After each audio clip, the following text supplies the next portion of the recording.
eget stambog på kontor og eget stambog, og der fødes rigtig mange islandske heste.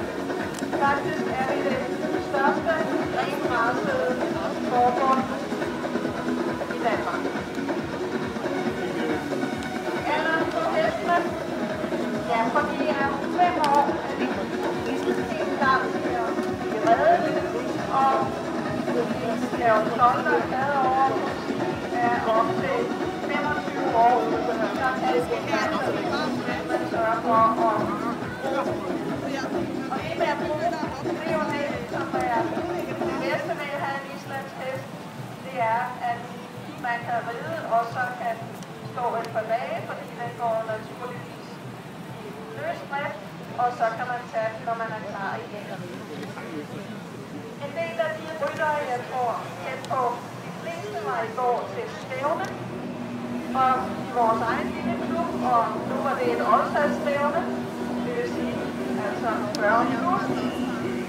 Og det er jo så noget af det, der er dejligt, når jeg snakker om, hvor længe vi skal bruge hestene, så er det altså også rigtig dejligt at vide, at man som rytter kan blive ved. Jeg ved ikke, om I kan spotte en enkelt pensionist, men vi har i hvert fald både unge, herrer og ældre, og det samme gælder damer. Det er jo sådan, den sang, der bliver sunget nu, er en meget traditionel og rigtig dejlig ryttersang, som altid bliver spillet, når vi har noget fest med hestene. Og det handler om, at på Island var det jo oprindeligt meget vigtigt at have en stærk og billig hest, fordi terrænet var jo sådan, at når man skulle frem, var det kun der gjaldt. Man har jo haft stævner, møder, som der for eksempel er endnu på Island.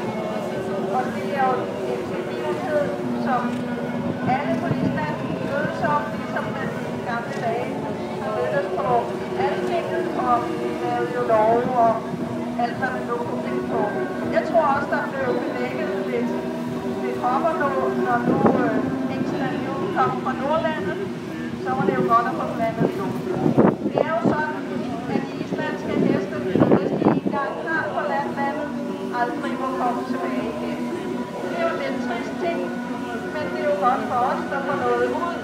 Og vi har jo her i Danmark efterhånden fået lavet en række rigtig gode avlsdyr. Og vi har masser af gang, kåringer, stævner og alt, hvad man kan forestille sig. Her ser jeg et eksempel på, hvor let hestene har ved at få til. Det er jo fordi, at de er vant til at gå sammen, og de er jo vokset op i en flok. Det er jo det, vi har allerbedst af. Vi har også altid gået meget op i hestevelfærd. Nu er det jo blevet frygtelig moderne, og det er jo dejligt. Men hestevelfærd er vel bare, at hestene har det godt, og rytter og ejer har glæde af dem. Og her ser I så 14 eksemplarer af Mars, og